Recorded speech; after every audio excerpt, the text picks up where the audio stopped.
Grid Kids.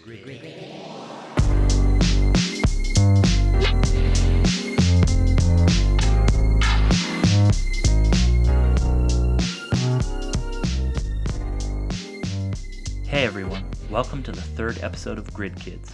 I'm your host Nicholas Semrad, and if you missed the first few episodes of this podcast, you should know that this is going to be a sort of exploration into the minds of the music business.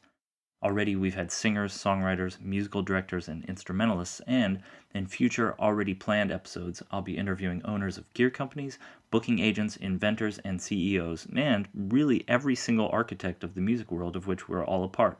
I've been asked by a few people already if I have a particular mission for this podcast, and in a sense, I can joyfully say no. In my experience thus far in having investigative conversations with musicians, I've often found that A, the things that drive people are often almost unguessable, so every pointed or well-researched conversation ends up leading to some untrodden path anyway, and B, most of my favorite conversations of the sort end up sometimes dealing with topics that would have never come to the surface if there was a particular goal. So I guess all I can really hope for you, the listener, is that you are some percent educated, entertained, motivated, reassured, soothed, or awakened by these conversations. I'm having a blast having them, and hopefully you're getting something out of the deal as well. I asked in the previous two podcasts, and continue to ask now for gentle feedback, as I've never really ventured down the podcast route until recently. I'm still getting used to some new gear and being an engineer, a producer, and a conversationalist all at once.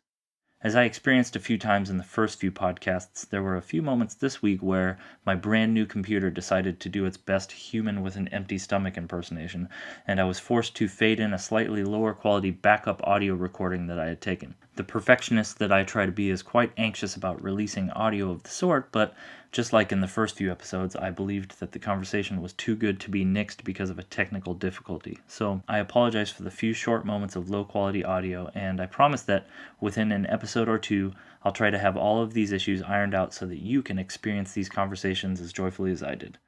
My guest for episode 3 is the brilliant young piano player / producer and stone's throw artist Kiefer.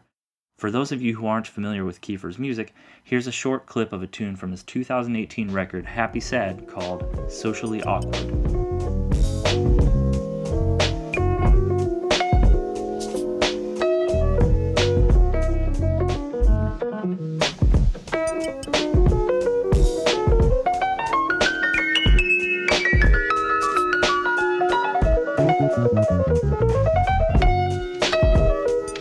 Ladies and gentlemen, I present to you my conversation with Kiefer. I am here with Kiefer. Dude, thank you for doing this. Thank you so much for having me. Yeah, we're going to act as if I just walked in the door right now. Yeah. Even though I've been here. Well, you did just walk through the door. It was quite awesome, quite an entrance. I've been, listeners, I've been stealing production tips from Kiefer here because his records have such a production vibe, and I should probably talk into my own microphone. But anyway, yeah, I've been checking your stuff out, and I'm going to inform them how I got introduced to you. So I moved to LA probably 2 years ago, and you do your due diligence when you first enter a new spot, and you're like, all right, let me see who the other keyboard players, just in case I need to sub something, Right. or like in case I need something, like I'm bored and I Or need to something go. to laugh at, like, oh, he's trash. No, like, it's more like motivation, like, what is this scene giving me or whatever. And someone showed me your Instagram page, and I was blown the fuck away, because not only was the playing killing, like, let me get the butt kissing out of the way right away. The playing was killing, but then, like, I started scrolling, and I'm like, damn, he's doing all these beats himself. Shit. Yeah. So, yeah, dude, it was Well, thanks, mad Shit, impressive. I don't even know what to say. Yeah. You're in my eyes one of the best keyboard players in the world. Oh, man. So, Dude, thank you. yeah, I'm honestly I'm blushing. Oh, man. For those who are not in He's not- studio audience, there's no studio audience. Yeah, not yet. We're But getting I am there. blushing a little bit. We'll get there through crowdfunding at some point. So you're a San Diego native? You grew up in San Diego? Yeah, And I then grew you up in went San to Diego. UCLA, right? Went to UCLA, Okay. graduated 5 years ago. Shit, so you're 27. 27. Okay. Young bucks. For now. Yeah, man. Dude, tell me what it's like. I mean, there's a little bit of a cliche question, but I've become super enamored with like West Coast culture, because I feel like, especially modern music, the stuff that we've all been influenced by, like this is the place that's kind of taking over. I think for a while New York had Right. the championship, and then for whatever reason in the past 5-10 years, at least with the kinds of music I've been into, this place is just crushing everyone. Like, what's it like to grow up around this scene? Yeah, well, I think there are lots of great cities in the world that have really great scenes, and any one of them at any moment can be the one that just everyone else is kind of really, looking toward. Mm-hmm. And I think LA, what made LA really appealing, maybe it started, I don't know. I mean, I've only been here for so long, but I feel like maybe around 9 or 10 years ago, it's like when I feel like when Low End Theory was really popping off Yeah. at the end of the last decade, and Fly Low and Thundercat and his brother Ronald Bruner and Austin Peralta, rest in peace, Austin. When they were kind of mixing, jazz with electronic music and all these other wild, fusion, all these other things. Yeah. I mean, obviously they weren't thinking of it that way. I think it was just like what they were really into, Mm-hmm. I think, everyone thought it was pretty dope. And, and then I actually think of like the big moment was To Pimp a Butterfly, I feel like. Because Kendrick doing a record with like Thundercat on it and Terrace and Kamasi and Rob Glasper and Ronald Isley and like that was like such a big move, and I think it also brought like jazz into the mainstream in a way that it hadn't really been in years, because like that album was so ridiculously dope, arguably one of the greatest hip hop albums of all time. Absolutely, yeah. And like it was, a lot of it is like just straight up just jazz, like that's pretty dope. I mean, there's shit that's just swing on there, like dude. They and it was palatable. It was just like Right. This is a thing that is, for some reason, wasn't mainstream acceptable, and now it is. Yeah, it was like a switch went off, and then I know in this city, like, I mean, I'm sure that definitely changed the way people viewed LA, but then within LA, I know that there were so many beat makers and so many producers who instantly were like trying to sound jazzier, trying to sound like Terrace Martin, and trying to sound like Fly Low, and trying to sound like Knowledge, and like trying to have a better harmony, more interesting rhythms, like kind of like, while trap was coming in, there's also this other movement of like, let's not have the drums be, on the grid. Let's like push the swing even further. Yeah. And then Anderson .Paak happened. I guess, he's technically from Oxnard, but he's lived in LA for over a decade. And I believe probably around there. And, he was working with Shafiq Hussein, and, there's all these, there's just so many. Dude, I listen to Major Heavy once a week by Shafiq. Oh, it's the baddest. Actually, some New Yorkers showed me. That shit is crazy. Yeah, he's a legend. But yeah, and then the electronic scene was just like, there was just so many. When I was coming out of UCLA and I started getting really deep into like electronic music, I mean, not like, that's a pretty broad term, but yeah, just the type of producers that were out here, people like Mind Design, Knowledge, John Wayne, Swarvy. I really love Swarvy's music. DJ Harrison, who's actually not from LA, but I think Roanoke, right?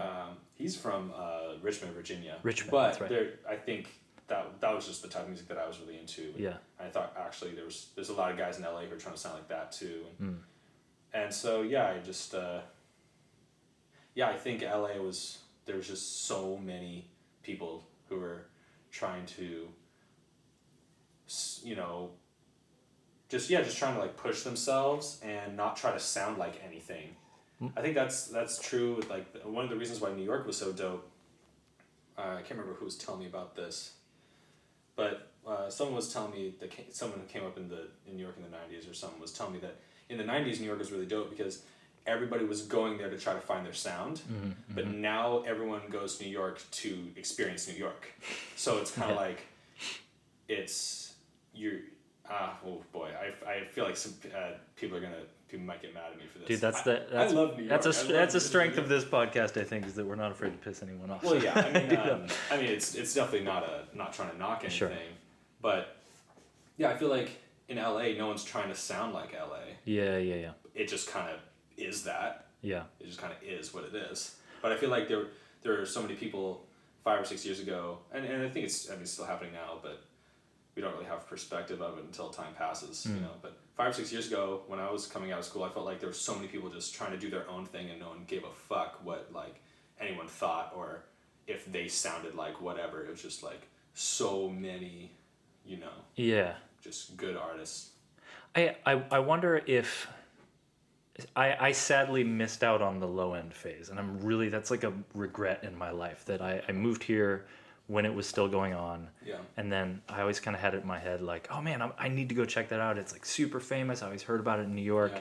And then like out of nowhere, I'm on tour and I see some message. I think Taylor McFerrin was playing one of the last one. Mm-hmm. Right, and I just remember being so dark about like, damn, I'm never going to see this thing.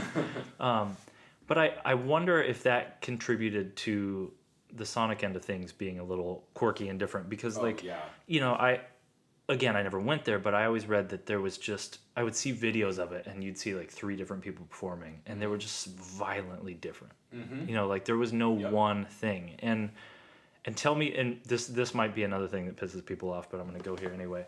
I feel like, at least my experience in New York, and I'm going to arrogantly excuse myself from this part of the scene, even though some people may accuse me of this, but I feel like there was, and maybe this happened here, so tell me if I'm wrong, but I feel like everyone loved Dilla so much. Yeah. It was like, this guy is so, like, Dilla is this god of hip hop music, which he absolutely is. Yeah, he's my favorite. Yeah, I mean, he's top 2 or 3 producers of all time in my eyes. Yeah.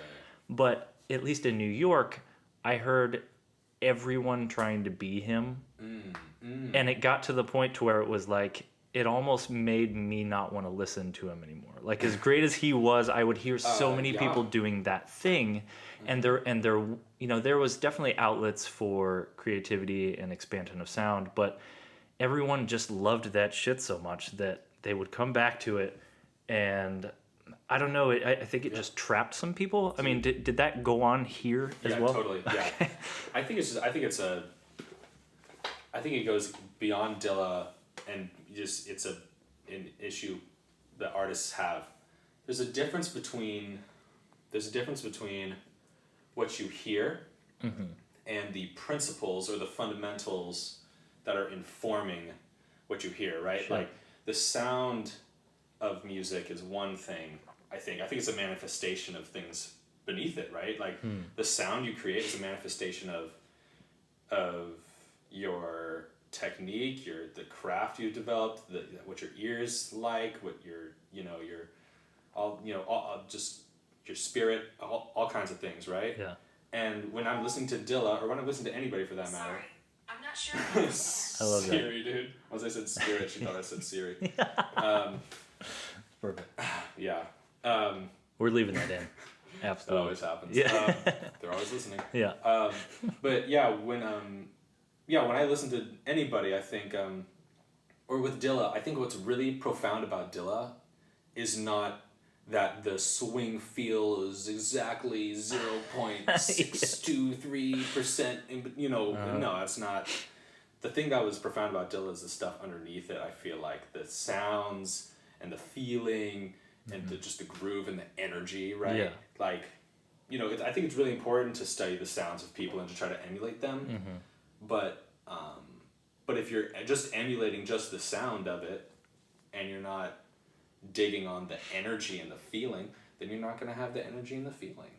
Like, I feel like I've heard so many people capture, like tune into the spirit and the feeling of the music that Dilla was creating, but bring their own sound to it, and that's what's really ill to me. Yeah. Like, when I listen to Fly Low or Knowledge, or Mind Design, I mean, they don't always do that, but sometimes they really do explore certain like feelings that are inside of there, and it's phenomenal. And then I hear some other people who are just trying to be copycats, and it's, sometimes they do, I do feel like a lot of times people miss on the actual feeling of the thing. Yeah, so. I wonder if it has anything to do with, the last podcast we did was with a drummer friend of mine and a keyboard player, Julian, who you know, and my friend Julian Pollock, J3PO. Oh yeah. Who lives out here now, and then Lenny Reese, who we did like a hip hop event there, and at least tried to be like more future about it and more electronic and pull from some different things. But I noticed, I was in Brooklyn 6 years or something, so it's not a huge enough span to see like the different eras interact or whatever. But I felt like the people who I dug the most weren't coming there for education. Like the people who I would hear and be like, oh man, that dude's a fucking monster, either grew up there or had gone to Berkeley, gotten the education, and then were like, all right, now I want to go to Brooklyn and get the life part figured out. Right. And the people who I would hear and not be as into were the people who were like, I'm going to go to New York and learn that sound. And then they would play the Dilla thing and like, look, I can be a beast and I can lay back. But I almost wonder if like, because this is so bad. Don't stop listening. No, I'm totally with it. Yeah. Totally I wonder if because New York as opposed to LA, I think is more of a go there for the education of music. Because LA, at least to me, for a long time was always posed as like, you can go there for the career and the lifestyle.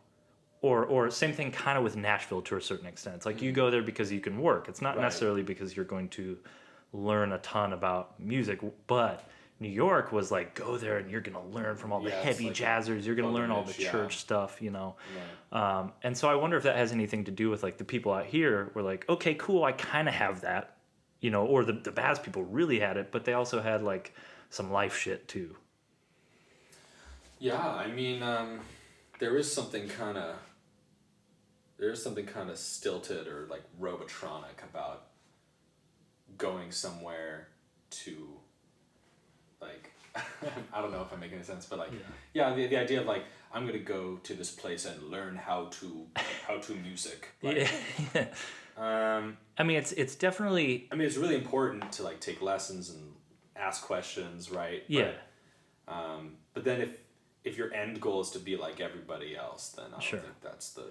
Well, and New York has is that what you were saying, let me try and clarify a little bit. I feel like New York, there is an important piece of it to where like New York is so close together, where like if you're trying to be surrounded by people to learn from, it's easier there.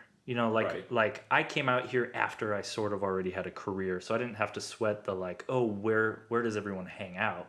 Which here's a little tougher, I'm not like you don't necessarily know. I think maybe even 10 years ago there was like the one hang, like I can't remember, was it the West Coast Get Down? They had like the Sunday night thing or whatever it was at the piano bar. Yeah, and in New York there's pretty much one of those every night of the week. Yeah. Maybe less so now than even 2 or 3 years ago, but like when I was there, you had Sunday and Monday nights at the Village Underground. Like a Tuesday night, if you wanted to, you could go to like Groove in the West Village. Wednesday night in Park Slope, there was like a jazz session I used to go to all the time. Thursday night, there was the lesson that I did. So, already most of the week it was like, oh shit, every night I know where. I do this. Yeah, it's like I know where the heavies are probably going to be, whereas LA's a little tougher to do that. So in terms of the surrounding yourselves with the educational value, I think maybe in New York it's a little easier, or was maybe. Yeah. But yeah, I still feel like the people who I dug the most were more life based. It was like we're focusing more on like how do I harness my emotion. How do I harness my lifestyle, my experiences, and there was so much, and I see this in a theme of these podcasts so far has been me bitching about college music programs, but this is a theme I see in this is a theme that I see in a lot of college music programs is it's just this like let me teach you how to be cool thing. Jesus Christ. So you were a UCLA guy, right? Yeah. Okay, what was I read some previous interviews of yours that a lot of the stuff that you were into in college that was really driving you was coming outside of school. Yeah. What would you say you got from the school part? What I got from the school part would be my lessons with Tamir Hendelman were great. But he was dealing pretty directly with just the craft of it, right? This is how you play over chord changes. This is how you play an intro. This is how you accompany a vocalist. Things like that.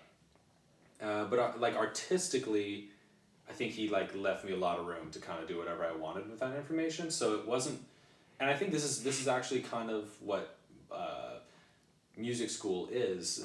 A lot of the time, it's not much of an artistic instruction that you're getting. It's the craft of music, right? Herbie Hancock makes this awesome distinction between music and the craft of music, right? Like the craft of music.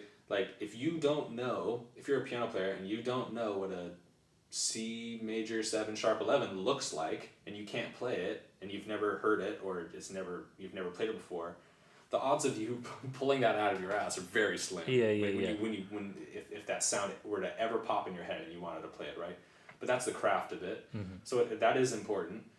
But that's not knowing what that is and knowing what it looks like is not necessarily an artistic thing. There are infinite musicians throughout the course of history and in the future who will never play that sound. And right? No one's complaining to the local Killin' Mariachi band, I didn't hear a C major 7 sharp 11. Right? So that's absolutely. So like but I think I understood that going into school, like, okay, these people are going to make sure I know how to play over changes. They're making sure I know how to phrase well and how to do all these things, but they're not telling me how to be my own artist. You have to do that yourself. They're showing you which paintbrush does what. But a lot of people never really understand that distinction and kind of like go to school and just like do like my teacher told me to do this Michael Brecker exercise, so I did it. It's like, okay, cool, dude, but like man, what drives you though? What's the like, who are you? Like, what music do you have in your heart that no one else has? I can't imagine going to school and like, I mean, I didn't go to music school, but I can't imagine just going there and not heading outside of it at all. Yeah, I mean, most people. Yeah, I think most people don't come from musical backgrounds in this country. I guess most places, I don't know, but yeah, most people in the U.S. don't have a musical family, and those of them who do have a musical family, at least relatives who listen to a lot of music, they aren't necessarily professional musicians, and so I feel like just a lot of times people just don't know what being a musician is. I mean, just think about that, like just on a large scale, most kids, when they start off playing, do not know what it means to be a professional musician. Damn, that's real. And so when they go to school, they're like, oh, well, my teacher said I need to do this Michael Brecker, exercise because they're tenor saxophone players or whatever. But it's like, that's not what being a tenor saxophone player means. Like think about this for a moment. And that's certainly not what Michael Brecker was all about. I mean, he was all about the technique, but he really had a lot of great music in his heart. But anyway, this story about Wayne Shorter, I tell this to my students all the time because it gets back to this thing that we're talking about, where there's the craft of music and then there's like music, man. And he walks into the Monk Institute rehearsal room. I think Josh Johnson told me this story, or it might have been the next class. I don't remember, but they're all playing and practicing. Actually, I think it was the next class. I think it was maybe Alex Hahn told me this. But he walks in the room and he goes, "You all sound like you practice too much." Yo.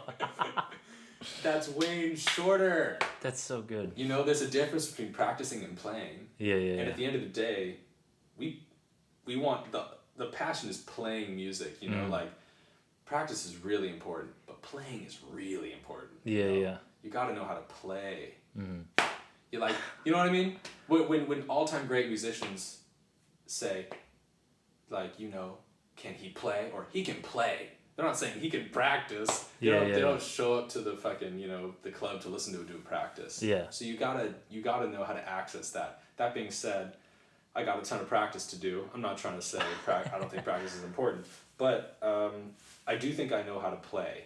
Yeah. What I do play, I just need to expand on that via practice. Absolutely. But I definitely know how to play. I think, and sometimes you listen to the people who are just subscribing to the culture of New York or LA or whatever town they're in. They're just trying to like, where are the hangs? Where's the jams? I want to, like a lot of times they don't really get that, those type of musical interactions are just one manifestation of the larger goal, which is just being able to play your heart out. That's what matters, right? Yeah. How did you? So your dad played piano. Yeah, right. Not professionally, but he plays like boogie woogie, New Orleans style stuff here and there. And how did you get any of the? And I think you said your brother and sister, like your brother played for a little bit, and your sister has some experience with it too. Right. Yeah. How did that? Getting away from the cliche, like how did that influence you? Like did seeing like the musician vibe when you were younger affect you at all? And if so, how? Yeah, definitely. I mean, kind of relating to what I was saying earlier about most people not knowing what being a musician is all about. Yeah, I didn't know what being a professional musician was, but that upbringing did definitely instill in me a reverence for music, especially my dad, because my dad listens to like all the people I listen to now. You know? Like he listens to Sonny Clark and Kenny Drew and Duke Jordan and like Oscar Peterson, and Miles Davis. Like, so you were getting all that stuff as like blues, a 6-year-old. A ton of blues. Oh yeah, like as a child. I have a very early memory of being like 4 or 5, and my dad like playing a mixed CD and just being like making me like say by name what every song name and artist was. He was like, "Who is this?" I'm like, "That's John Coltrane." "Who's this?" "This is Miles Davis." "What's this song called?" "Freddie Freeloader." "Very good." Yeah. Song, Whoa. So even though my dad wasn't a professional musician, and yeah, there were definitely a ton of holes in my understanding as to what a professional musician meant by the time I left my parents' house. Yeah. Even though he didn't really know what being a professional musician was about, he definitely instilled in me a very deep reverence for music and for black music in particular, blues and jazz specifically. How does he feel about your transition from 'cause I think you started doing like jazz and blues, right? Mm-hmm. And then more like blues stuff. Okay, and then when you got into school, you kind of started the transition into like, I'm gonna do that, but beat making stuff. Oh yeah. I'm always curious about the parent opinions because I know what mine are. Oh, dude, my dad is like was very different from I think what most kids get going into school. Yeah, my dad was really, really down with the cause. Yeah. I have a memory that I highly doubt he remembers. But I remember coming home for Thanksgiving. You know about this is just like a story I think everyone remembers. Coming home for Thanksgiving while you're in college, maybe especially that first time you come home and you've been at college for 2 months or whatever, and you puffing your chest out, talk about what you're studying, how great your school is. Yeah. And we were at our house, and it was our family and my best friend Kevin growing up, his family too. So it was they're the Lobbies. So it's my family and the Lobbies family. And they were just kind of going around the table, hey, like, so Kevin, how's Stanford, right? Kiefer, how's UCLA? At this point, I'm double majoring in math and jazz, right? Because I was really good at math in high school. Well, I think I was very talented at math, but I clearly didn't want to work on it. So I ended up not being very good. But anyway, so then they say, so Kiefer, how's UCLA? And I said, oh, it's great. And they're like, and what are you studying? I was like, well, I'm studying jazz and I'm, double majoring in math. And my dad literally, he's like drinking his like apple cider or whatever and just goes like, oh, math.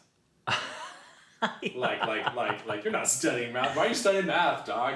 Play piano. Yeah, that's so good. Like, you know what I mean? Like, I highly doubt he remembers that. But I remember that was like a moment where I was like, oh really, Dad? Like, and it was kind of like empowering to me, like, oh really? You're more down with the music part? Like, it was like a very like subtle thing, but That's so real. But in less subtle ways throughout my life, he's always like, do what you love. Yeah.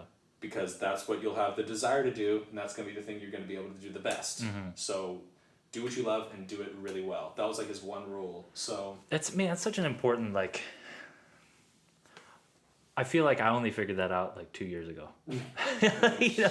Like I really feel like if every kid who thinks he wants to be a musician, like Right. if their parents, you know, would skip the realism just for a second, you know, because honestly, there is a point to which, like, I think a lot of parents get what most musicians are going to be. I mean, because in reality, you put 100 musicians in a room, there's going to be one that sells them. There's like the Pareto principle of musicians that says like Right. one dude's going to make it, 4 or 5 guys are going to be pretty good, and everyone else is going to flame out. You know, which is totally real. It's a totally real thing in like nature and everywhere in the world. But I feel like the fact that people point that out sucks. Like, I think if you're 16, 17, especially with like how much like mental health shit we have going on in this country, I think if you could just tell a kid, you know, and hopefully I have this experience someday, to just be like, man, do it. Like, you can recover. If you get to 22 and you don't want to be a player, great, do some other shit. Yeah, and even if even if you don't make it, if you use those 4 years or whatever, you know, in college or whatever, if you're spending your time in your life working really, really, really hard at something that you love, first off, you're never gonna regret that. Yeah. First off, You'll get Let's say something. you really did flame out. Yeah. And music never worked out. And maybe you wish you could have been a musician. Well, you're certainly not going to regret those 4 years where you worked really hard at something beautiful. Okay, so we can just throw that out the window. Yeah. Second off, there is something very valuable, even if it isn't your main career. It's very valuable to learn how to get good at something. Man, yeah. You know? That's because then when you switch fields, there are always going to be applicable skills. Dude, absolutely. Organizing your time, making a habit of doing what you set out to do. You know, like Dude, it's the art of shedding applies to every job. Like, yes. and I've noticed this shit. I mean, I'm fucking terrible at this shit still, but I'm getting into like video editing and trying to learn how to light and all this stuff. Right. Again, really bad right now, but like the process is exactly the same. It's like, let me see that thing. And you appreciate just that statement means you appreciate the process. Yeah. And it's so, dude, like, it's the same thing. Like, if I wanted to be if my 34-year-old ass wanted to be a power lifter or something, it's the same process. If you want to get really good at being a carpenter, same shit. You study the greats, you learn to emulate like their processes. Your emulation of different versions of those things become your personality. Yes. You know, like, I mean, I know a really good friend of mine who I'm staying with right now is like a long distance runner, and he does all these 100 milers and all this stuff. The mega marathons. Yeah, and he's just, you know, him and his girlfriend are like ridiculous runners, and they, you know, they eat really healthy and everything. And like, I see him paying attention to like this runner guy and that runner girl, and like, oh, this one did this thing where they wore different shoes. Of the game. It really is. Student. It's like transcribing Coltrane and Wayne Shorter, or like, let me learn a Radiohead song and also like a Monkeys tune. Right. You know, like, whatever the shit you like about that person and that person becomes your thing, and it's, man, you're totally right that shit is it's a real world truism everywhere in every field. Yeah, I mean, and getting back to the original point. Yeah, I think that's why I tell my students to go for it, especially if you love it. And then also, this is kind of dark. This is kind of getting back to the other thing. Yes. What I do tell my students is, most people aren't going to do it. Yeah. So that's why, you know, it's not always why, but let me put it this way. If you don't work really hard, the chance of you being one of those 5 is very slim. And most people aren't going to work as hard as those 5. You know, I do think like there is luck involved, obviously, but and a lot of other like less tangible factors. But if you're not working hard, the chances of being there are very slim. And if you work really hard, the chances are a lot higher, because the vast majority of people are not really. It's not usually their fault, but they just don't know, because no one's telling them this shit, that you can do it. Yeah. They're not encouraged. And and then even beyond that, they have no idea what to do. So like with my students, I'm telling them like, look, you have a teacher. I'm not the best teacher in the world, but you have somebody telling you the shit. Most musicians when they're 17, 18, 19 don't. Yeah. You know, and I just tell them like, go for it, do it, go hard, you know, and if you never miss a day from here until 2024, I think you're gonna be pretty good at this. Dude, and you know, if you think about the two possibilities, it's like, okay, if we have two twins and one of them decides to say, fuck it, I'm gonna try and be a musician for 4 years, and the other one like thinks about it and then is like, nah, that's not real. Oh, dude, when those people are 50, you know, this is just from personal experience, like it's anecdotal as hell, but I feel like I've never met someone who was like, yeah, man, I tried to be a musician for like 6 years and it really sucked and I hated it and now I'm a banker and it's great. you know, like I don't know. Most of the people who even tried the music thing and ended up doing something else. You know, like my dad was a total one-hit wonder, but he was like killing musician for a long time. You know, it was like in the scene, he had a hit. He was on American Bandstand and was like doing it. And then he had a family and, you know, he still played casually, but it became less of a career for him. And he was like the vice president of a bank. He went and did the like finance thing, got really into loans and stuff. But when I look back at him and the stories he tells, it's never about banking. No, like he still to this day is like, man, you know, that shit was so great. Like the experiences I had were so great. And so I just feel, you know, I feel like if you're going to default, like, fuck it, why not go for the one that you know, even the failure is kind of awesome. Yeah, dude. I mean, even, let's say at the age of 23, I stopped making music, you know. What little success I've had in the last like 2 or 3 years, which I think a lot of people would, I think a lot of people would be I'm very happy to have the career I'm having right now. That's all I'm saying. But if I didn't put out any records ever, right? If I didn't get any gigs ever, and I stopped at the age of 22 or whatever, I think I could still happily say like all the shitty gigs I had in college, I guess relatively shitty. Yeah. I don't want to sound not grateful for them. But that's my point. They were awesome. They were a lot of fun, and like being a musician is really, really fun. Dude, absolutely. When you practice and then you go on stage and you're just like free and you're with your friends and it sounds good, you know? Everyone agrees. Music is amazing. Dude, it's and if you have a real shot and you have the desire to do it, and there's not a lot of people who do actually. Like, in the larger population, right? I think everyone likes the idea of being a musician, but if you're one of those people who loves those shit gigs, I mean, fuck. Dude, you should just go for it, man. If you love the shit gigs, imagine how much fun it's going to be when your ex much better, you know? I still think one of my favorite gigs of all time, I mean, and I've been touring a lot the last 4 or 5 years, but one of my best gigs I ever played was like a local gig with a rock band back in Nebraska, where a friend of mine, Carl Hofek, and I had a battle where we were swinging our Nords against each other. Jesus. Like we literally had a Nord fight. And to this day, I'm like, damn, I was probably like 21. I was probably really loaded. And like, oh, you know, my family was there. I was like, oh shit, maybe I shouldn't be this loaded. But dude, to this day, I'm just like, damn, man, like what other career gives you that? You know, like, being a lawyer, yeah, you make hella money, but like, you're not at work getting, you know, in wrestling matches on stage. The only things I can think of is like being a professional athlete. Yeah, like, I mean, when I think about jobs that are like the most like objectively fun. Yeah. Being an athlete, being a musician, being on Broadway, being a dancer, like performance-based jobs, especially when there's a crowd involved. Sure.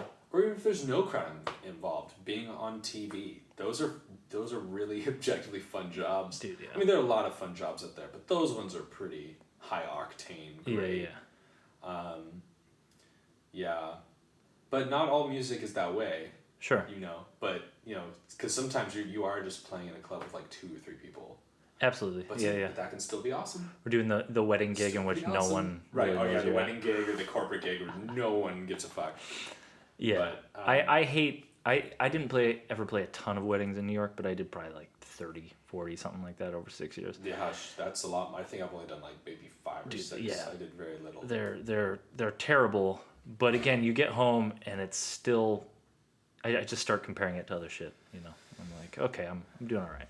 Oh yeah, dude. It's still an outlet. You know, I'm still like emotionally putting something out there. Man, I'm gonna switch gears because I wanted to ask you. I'm enamored by what I think your process is, and I say that because I You're probably right. Whatever it is. I've noticed, and I've listened to. I'm a big fan of your stuff, and I've listened to the 2 records you put out, and totally love the thing you just played me that isn't out yet. Thanks. It reminds me, not in content, but in style of kind of some of the stuff that I would hear Parker do, where it sounded like, okay, he would play a melody, but his idea of melody seemed like it almost started off as improvisational, Right. and then ended up like, oh shit, that thing I improvised was hella melodic. Right. Tell me about your melody practice and kind of how you do you start there and then build underneath? Like how do you put this stuff together? I have different things that I start with, but most of the time it's drums. Oh shit. Yeah, most of the time it's drums. Okay. But and everything's based around the kick for me rhythmically. But sometimes I do start with the piano. I'd say like 20 or 30% of the time I start with piano, and yeah, usually it's I'm just playing the same thing over and over and over again, and it's just like morphing every time until I land on something that's particularly captivating to me. Okay. And then I pick that, and then I record the drums first, and then I keep going. Okay. That's usually why I start with drums, just because, as far as my recording process is concerned, recording-wise, everything has to be based off the drums. Yeah. And because that's kind of establishing the time feel for me, I feel like that's the best place for me to start as far as time feel, and I can make everything work with that. So usually I just start there anyways. Sure. And then once I have drums going, then maybe I'm writing melodies, or maybe I do a bass line. Sometimes I do a bass line that's like melodic and interesting and landing on the kicks, and then I build from there. Yeah. But even at that point, yeah, there will be some improvising on the piano to where I'm playing it a loop over and over and over again, and maybe I find that a certain figure in a certain part of a 4-bar phrase or whatever is. But you're doing it over rhythm first. Yeah. See, it's really interesting to me because I noticed something, and I really loved this in an interview of yours that I read, that I mean, you, like a lot of songwriters, you base all your stuff on like an emotional output, you know, something that you've seen or an experience you've gone through. Like you told the butterfly story, which I thought was beautiful. Oh, thanks. It's interesting to me the way that instrumentalists approach those kind of things. Because with a singer, it's like, oh, okay, I can just talk about what the experience was. You know, like I can say, oh, this butterfly flew in, blah, blah, blah. You know, some shit like that. Yeah. But as a player, like, how do you take those experiences? You know, like if you have some sort of like spiritual experience or some sort of really emotional, you know, you talked a lot about like portraying anxiety and stuff that you felt. Right. Yeah. And how do you approach that if you're starting from a rhythmic place? Like how do you because I've always felt as a keyboard player, it's way easier like chordally to go, here's the vibe I'm feeling, let me put shit under that. Yeah. So actually, I think with the examples you're talking about, those ones that are really specific, especially like from my first album, Kicking It, those ones I were more melodically driven initially, right? Yeah. And come to think of it, me doing drums mostly is probably something more that's happened in the last year. Okay. Since my last album came out. Was it a conscious shift? Or you just wanted to try some new shit? I was just trying some new stuff. I think I think it was conscious, more or less. Yeah, I do sometimes like set little like I like change the guidelines that I work on, you know, every so often, right? Yeah. And But yeah, in that case, so if there is a certain subject matter that is like particularly specific, then it tends to be more melodically driven, I think. And yeah, I think I've just like made a habit of every time I play piano. Abraham Laboriel told me this. He said, even if you're practicing, don't ever touch your instrument without having emotion involved. Like even if you're playing a scale, like think about what that like as you're about to play it, like just think about like how it sounds, and because everything, if you allow it to, can have a feeling. And maybe at first that's an arbitrary association you can make, but over time those arbitrary associations become very real. And he said, don't ever touch your instrument without having feeling.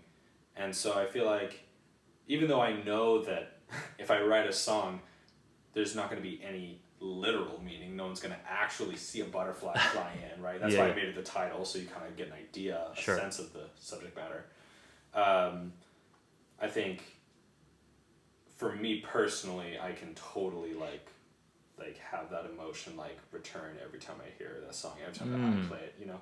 So yeah, my goal isn't to have everybody know the literal feeling or the literal meaning of everything, but my goal is just to project my own feelings out there in the strongest way that I can, in the hopes that other people feel it. And I think that people do. Maybe they don't know exactly what I'm talking about, but there is something really powerful, I think, and I think certain people can do it, and I'm trying to do it.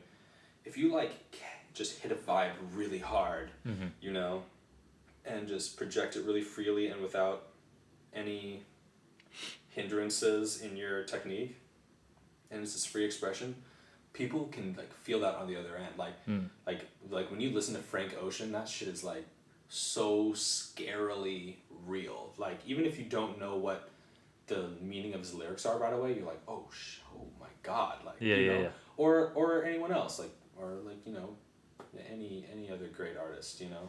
You had a tune, I think it's my favorite of yours, called Most Beautiful Girl. And there was a point in the song where it seemed, you had talked about it at one point being like a climactic experience for you. And at listening to that, and I hope all my listeners will check that tune out, there's a point in it where I think I know exactly the point where you're like, yep, that's it. And it wasn't like a drum fill. It was like, it seemed like the tuning just went up like barely, or the speed went up barely. Dude, that shit hit me so hard, dude. And it was such an interesting way to me to like portray an emotion, you know, because you so often hear like these big, and this is something that I really love in people's music, is like subtle, huge shifts. You know, like, oh, I can do this one little thing, either a production thing, or like maybe I just change EQ a little bit or whatever, but it just totally fucks the whole world up. And that tune, like, and it's so subtle that you can't even really, you know, I feel like if I wouldn't have known, like, oh man, that's, I knew that was going to happen in that tune. I don't know if I would have been able to explain it. But I really liked the way that you know, you hit a certain nerve just by like fucking with the tuning. Oh, thanks, man. Like really subtly. Yeah, dude. I think what's really awesome about production, it's kind of this meta thing, for like, because at the time you release your music, you know, just the process of mixing alone is like the person who is experiencing the music that has been recorded is interpreting it. So it's kind of this meta experience. And so I feel like my job as a producer is I'm literally, like, my number one fundamental principle is like, I'm showing you what I love about music, you know, and showing you what I love about this piece that I recorded, you know, and I'm trying to highlight those moments. And so I just loved in that particular song, the like emotional arc was a certain way that I thought was like just really like steady and just like gradual, and then suddenly it just kind of like went to this other meditative place, and I thought it'd be really cool if it just like moved, like, you know what I mean, like, because I was thinking I was just doing like an ostinato or something, like just the same note over and over and over again in octaves, and I was like, well, what if that kept moving but just like the pitch just went up, dude. You know? And then the rest of the song is in another key. Like I think it was a quarter tone. It's a very, very small. It fucked me up too because I was listening to it while I was drinking coffee. So I wasn't. I was drinking number. High on coffee. Yeah, I was like that was cup number 2 out of my 5-cup day today. But yeah, I was like, man, is this the coffee or did some shit just kind of? Yeah, I think it goes with the quarter tone. Yeah, I think it was very slight, or maybe it might have been the semitone. Yeah, I mean, it was really subtle. It wasn't enough for me to go over to the piano because I went over and checked it. And I was like, damn, it's kind of in the same key, but it wasn't. You know, I think it was a quarter tone. Really dope, man. What do you? This is something I'm always curious about too. Like, it seems easier sometimes for people who are songwriters or performers to, you know, if we're going emotionally, like most of the stuff. I mean, I've done a few records, but most of the stuff I do is live. So if I'm at a show and I feel an emotion, it's like it's out. You know, like I do that one thing in that one moment. I don't have to think about it afterwards. Do you ever run into these situations where, because you're not only the player and the writer but the producer, where you have an emotion, you lay the shit down, and then like the process gets to you and you're like, damn, did I really feel that? Like, well, like how do you keep that, either keep that emotion consistent or try to trust yourself that like that's what I was meaning then? Do you know what I mean? Yeah, I think I have a pretty good way of dealing with that actually. So my process is,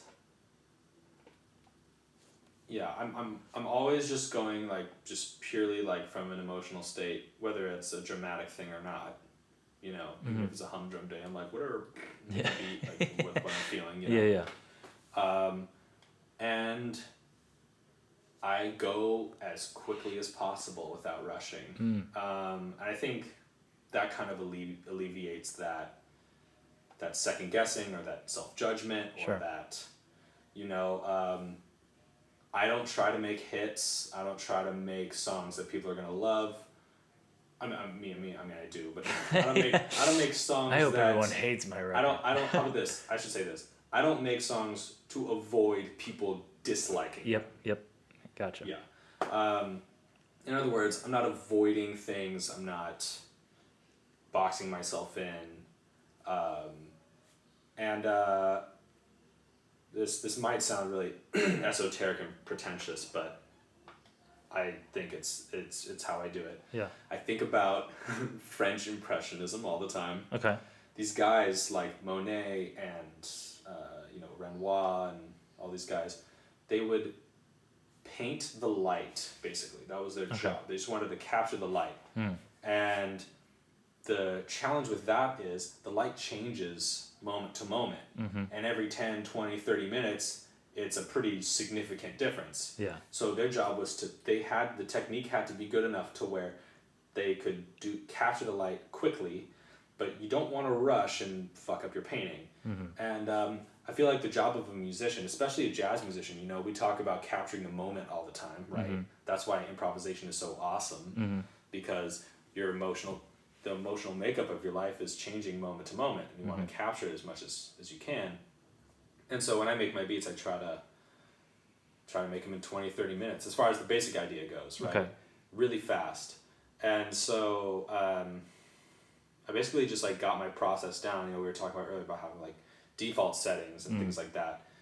And then you have like have an approach, like an infrastructure to do it that shifts over time. You know, maybe I start with the piano this year, and then the next year I start with drums or whatever. I have like a process, and I just like go through it and just like pour out the emotion, and then it's done in 30 minutes, and then I go to the next one. And then 6 or 7 months later, when I'm actually putting together the album, I have a few hundred beats to go through.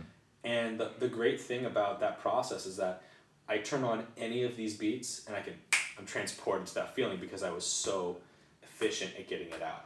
I love that. And then I'm able to continue, you know. And it's all based in total honesty, because I feel like if you weren't honest with what you were laying down, you would know real quick if you listened back. Yeah. Like especially if you're not touching, you know, like if you're doing something in a day or in 20 minutes or whatever, and then it's just part of a repertoire or a collection that you're like, okay, at some point I'm going to go back through these, pick my best ones. Like you're separating yourself from that emotion so hard that like I was actually going to ask you if there's ever been times where you go back and you're like, damn, really? Like, Yeah. maybe not playing wise, but like emotionally, like, Yeah, damn, I was yeah. feeling that, you know? Or sometimes I play it back and I just like, I hear like too much effort. That's what I hate. It's got to sound effortless, you know? Damn, yeah. I hate, there's nothing less dope than someone trying to be dope. Like, Love that. Stealing it. But like when I hear, when I hear that, I'm like, ugh. Uh-huh. I just like, that's the thing that I watch out for. It's like, if I look back, but then if I hear like something where like, yeah, maybe there's like some kinks and some mistakes, but there's like, it's like, oh wait, this is kind of like knocking, like I didn't notice this. Those are usually the ones that are good, you know? Yeah. The ones where it's like, while you're making it, and like after 20 minutes, you start going like, this is pretty dope. Like a month later, you'll be like, oh, this is okay. But the ones where you're like, I don't know, man, you know, this is okay, I guess. And then like, you know, a year later, you look back and you're like, oh, yeah, this is nice, you know. That's amazing. And why? Because I was just, you know, I meant playing. it. Yeah. Just being real and honest and just like not trying. I love that. Yeah, just being effortless. Trying is for practice. Yeah. Playing effortlessly is for performance, and when I record, I'm performing. Sure. Like it's got to be like that. Yeah. I did. Not trying to be dope. The guy that I used to study with was always telling me how there was like 3 levels of practice. There was like the at-home shed, and then there was like the pre-gig gig. And he probably phrased it more eloquently than I am, but it was like, okay, you have the stuff that you transcribe in your room or whatever. But then it was always important for him, and I tell my students this too, like, man, if you have buddies who are shedding, like, and I got lucky enough to have, even in Nebraska, like the 5 cats who were like bad as hell, you know, who are like, okay, I can go try my shit out there. But like, you would get to this point to where you had some sort of avenue where you could like, okay, if I did this chord trick, like, I don't want to just bring that out at the gig. Right. Because first of all, it's going to be obvious that I'm just trying a chord trick. Right. You know, or I'm trying this new lick I learned. You know, but if I had this like pathway before then to where I could go, okay, no, I do want to try that thing and just see if it like translates well. It just really helped the honesty of the later shit. Because it's almost like you got that out of the way. Yeah. You know? And I see that, sometimes I see that in like church cats. Like the people who grew up playing church music, or maybe not even grew up, but are heavily versed in playing church music. Right. The ones that I see doing the best are the ones who had the sheds. Like, I don't know if that was a thing here, but in New York you had like up in the Bronx, it was like, okay, the drummers from Brooklyn would come up, the Bronx drummers, the city drummers, and like that was their like, okay, we're gonna play, but we're gonna play all the shit we know, so that when we go and do this pop gig, it's just it's effortless because we've done it before, and B, I don't have to try and like, it's not coming from a place of like this educational or it's not coming from a place of utility is maybe the word I'm trying to go for. You can use things naturally as opposed to... It's just more like, oh, if I'm gonna do this thing if I want to do it and if I feel like doing it. It's not.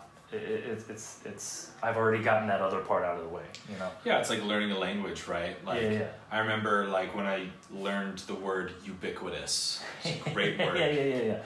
And the first day I learned it, I was like, what does that word mean? And I looked it up and was like, oh, that's great. And I also think it's hilarious. Sometimes you can use it in really funny context because it's a big word and it sounds funny. Mm-hmm. And then like the first week I knew this word, I used it like everywhere. I remember sometimes people being like, okay. Yeah, absolutely. Wow, dude, you sound like pretty, like, I don't know, just... 100%. Just trying too hard to use a big word, right? Dude, I love it. And then, like, after a while, like, I would just, like, slip it in when it's in a more appropriate context because the moment called for it, as opposed to, I want to plug this in as much as I can so I can learn it. Yeah, dude, that's, I feel like... It's like going to Spanish class, like, there's a big difference between speaking Spanish in a Spanish class and speaking Spanish fluently in a Spanish-speaking country. Yeah. Like, I remember in Spanish class, like, they made us learn very specific phrases, right? And then they're like, all right, and the final is, next week, and you're going to have to come in with your group and have a conversation about what your vacation was. And we're sitting in a circle, and we're going like I went to I went to... Yeah, and everyone's like very respectful of your... And I drank orange juice. Yeah. Oh, wow. I went to Hawaii. Yeah, I yeah. sat on the beach. Yeah. Like, that's not like... It's a very canned... Yeah. Conversational experience. It's very different from... So, yeah, I'm not trying to equate, gospel shed to that. But, Yeah. But, I mean, on a certain level, it kind of is. It's like Sure. we're practicing this vocabulary that we're developing right now, and then... Or it's almost like an improv comedy group where you're working on characters, you're workshopping shit. Yeah. And then those can develop into sketches. Yeah, absolutely. Well, and you see that a lot in comedy too. The little I know about like Second City and like the UCB stuff out here, it's like all those people who did the movie shit started in that vein. It's like, let me practice this situation so that when I actually get in that situation, it just happens, Right, yeah. Dude, Totally. that's really dope.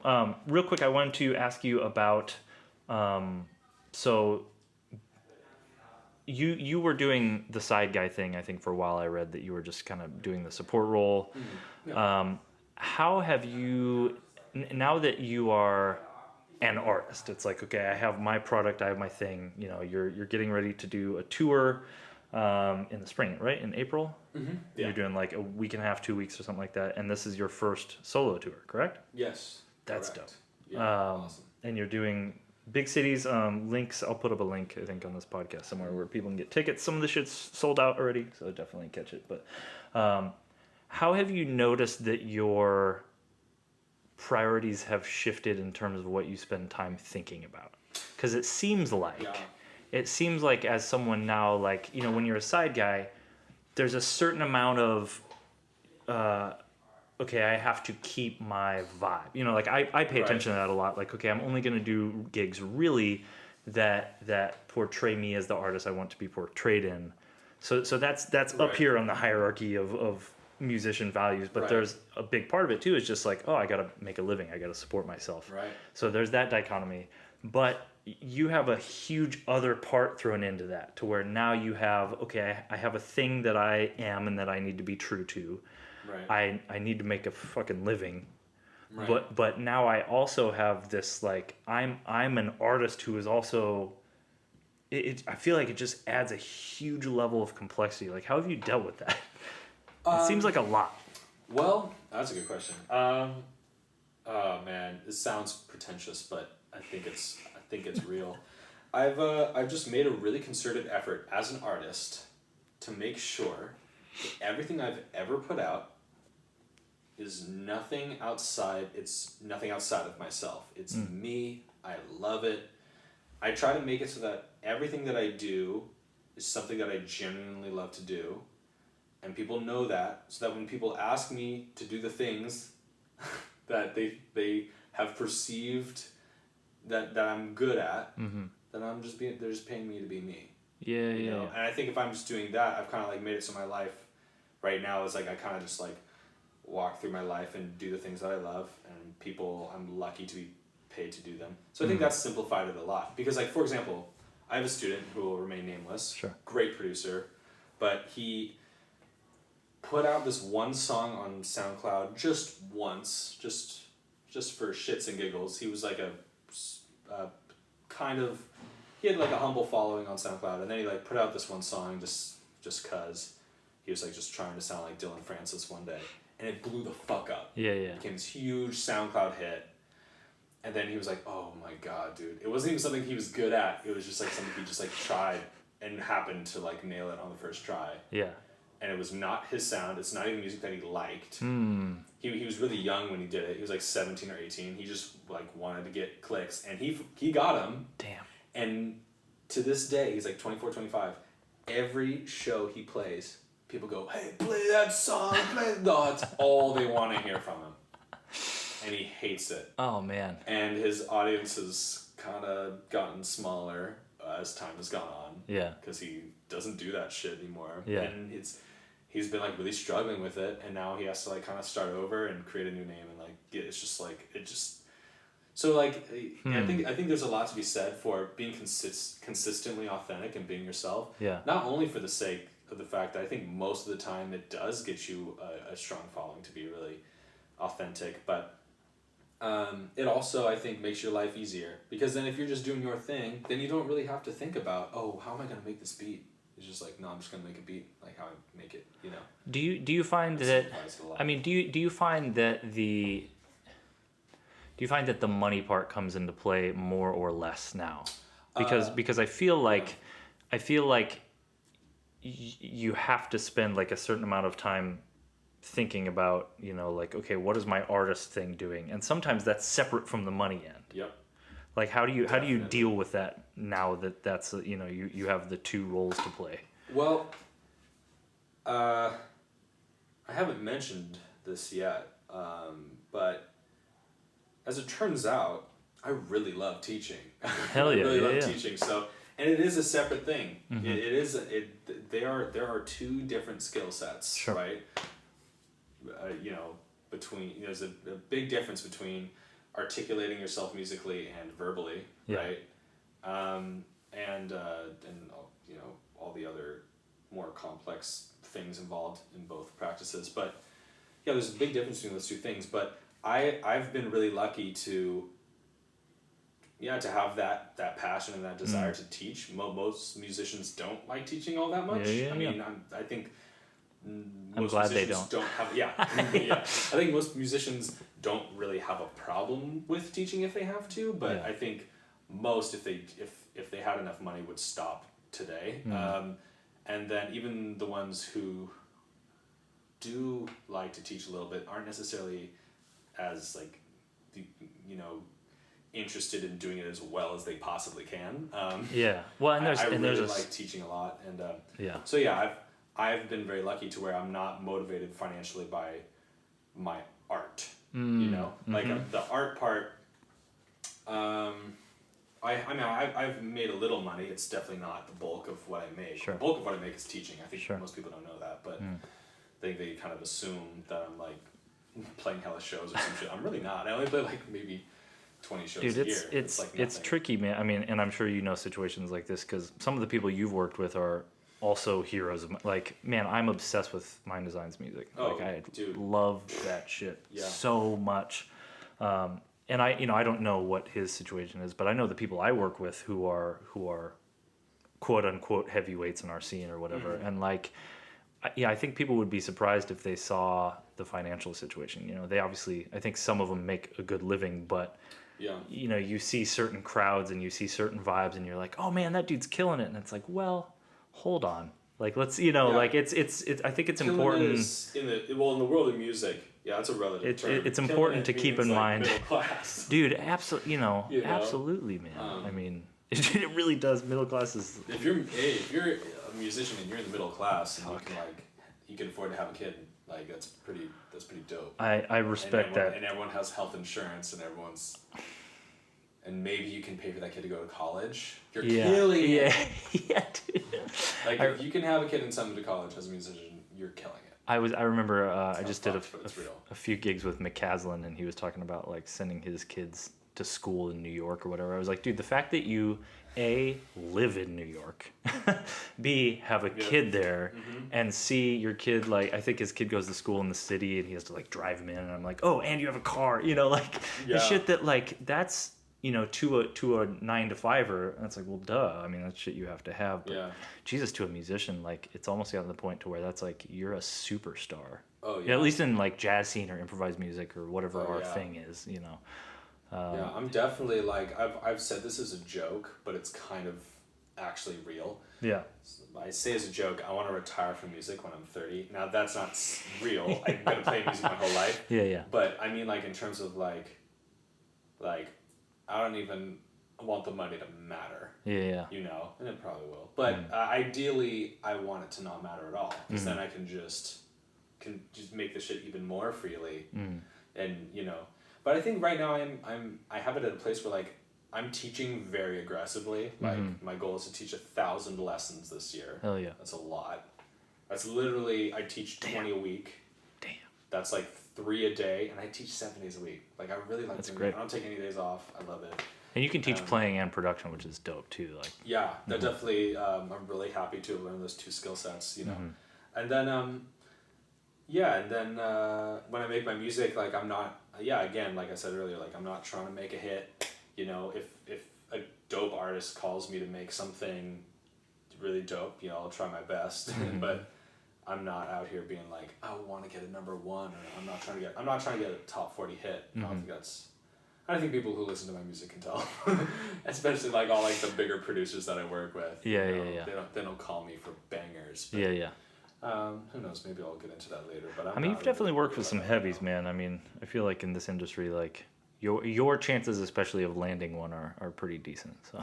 Well, thanks. Yeah. I think. That'd be certainly really cool. Yeah. But I would much rather be a part of, like, if I got a hit somehow, and I played like one little note on there that I wasn't really proud of, but I made a lot of money, like. Yeah. You know. But then if I, on the same album, had a second song that was like, you know, maybe I didn't make very much money on it, but I got a writing credit, and I like did a whole bunch of work on it, and it sounded really great. Yeah, I'll definitely like, you know, carry that to my grave. Like, yeah, I was on that record. It was great. You know, like, yeah. So I try to make my money outside of music, and the music that I make, I'm just trying to make it as good as I can. It's kind of, well, and you can tell by listening to, because it sounds like you're. I think there's a certain thing that you can hear in people's music when they're doing something for money, and maybe that's just me being like a culture purist of sorts, but like, you know, I feel like you hear your music and it's like, man, that dude wants to be doing that, you know, and I can tell, and this will wrap into the final thing I was gonna ask you about, or mainly just say is like a thank you, because I'm really big on being open about like the mental health shit in music. Like I feel like, you know, I came from a place where there wasn't a ton of people talking about like, oh yeah, people in music have emotions and it's really fucking hard to be a musician and anxiety sucks, you know? And I, you know, I've heard you talk a lot about that in interviews, and like, it's just, I think it's really great to have people like you who are like doing really well come out and say like, man, I deal with this shit. Yeah. You know, and you're making records about it, and it's like, it's not just the prototype, like, yeah, I broke up with someone and it sucked, or like, right. Yeah, I want money and cars and whatever. It's like, no, man, like, I'm gonna write this tune because like I'm literally sitting here and I'm kind of freaking out and I don't know what to do. Yeah. You know, and that's some real shit. It comes across emotionally. I think it's a good message for, you know, especially younger musicians nowadays, to like know that like, nah, man, the homies are going through that too. You know, like there's people who you really love and you are listening to who like woke up today freaking out. Yeah. You know, and I'm really open about the like, yeah, man, I go to therapy and I fucking love it. Like I meditate and I fucking love it. Yeah. And it's a struggle, but like I'm here, you know, I hope people would be there if I needed them, and like it's cool. I loved that part of your thing too, you know. Oh, thanks. Yeah, I mean, there's a couple of little principles tied in with that I really believe in, that I think inform that messaging that I'm dedicated to. One thing is this is Abraham Laboriel, who is. Are you familiar with Abraham? No. So Abraham is like just a legendary LA bassist who for many years was like top 3, top 4 like guy being called for session work, and recorded on like something crazy like 2,000 albums or something. Shit. Like all like Quincy was calling him for everything. He played on like on Michael and Stevie, and he did a couple of Herbie sessions, and just everything, right? And he's just an incredibly inspiring individual, and I randomly met him because he just like asked one of his friends, Justo Almario, who teaches at UCLA. Okay, yeah. Another phenomenal, legendary musician. Who plays piano at UCLA. I guess they were looking for a young guy. And next thing you know, he just like lets me play in his band, and I don't know why, because the people in the band it was Abraham, it was Justo, Airtu Morera, who was like, you know, do you know? Yeah, I heard percussionist from like Return to Forever, and like he was like the dude in the 70s and 80s, you know. And then it was like Pete Escobedo, and it was like I was 23, and everyone else in the band was like 60, 70, like legendary, you know. Anyway, and he told me, and this is like my mantra now, and just this, it was so easy to remember and so direct and so awesome.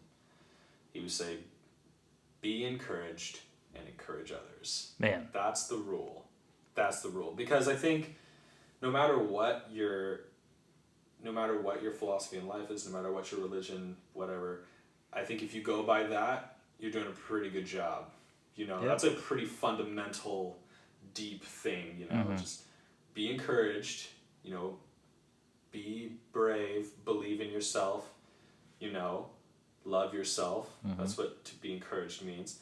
And then encourage others, pass it on to the people around you. You know, so that's my rule. And then the other thing, if I can remember what it was, with music, and this is more specific, you know, so often we try to make music in a way that is projecting how different, how unique we are as individuals, but I think even more importantly than that, our job is to show how we are the same as everyone else. Our sameness in terms of our experiences, our emotions, the things we hold dear, our fears and our pain and everything, right? And so and that can be a vehicle to encourage and strengthen others. So yeah, I think all those two things are tied in, and that's kind of my whole, that's really what I think about. And that's one way to make music, you know. Absolutely. There's a lot of other ways, but that's my way. Well, and I'll end by saying that's like, in this LA scene you feel that, or at least I do. I have so far. You know, I'm sure people have their qualms, but like, you know, in this scene, like I actually met you at Lewis Cole's house. Right.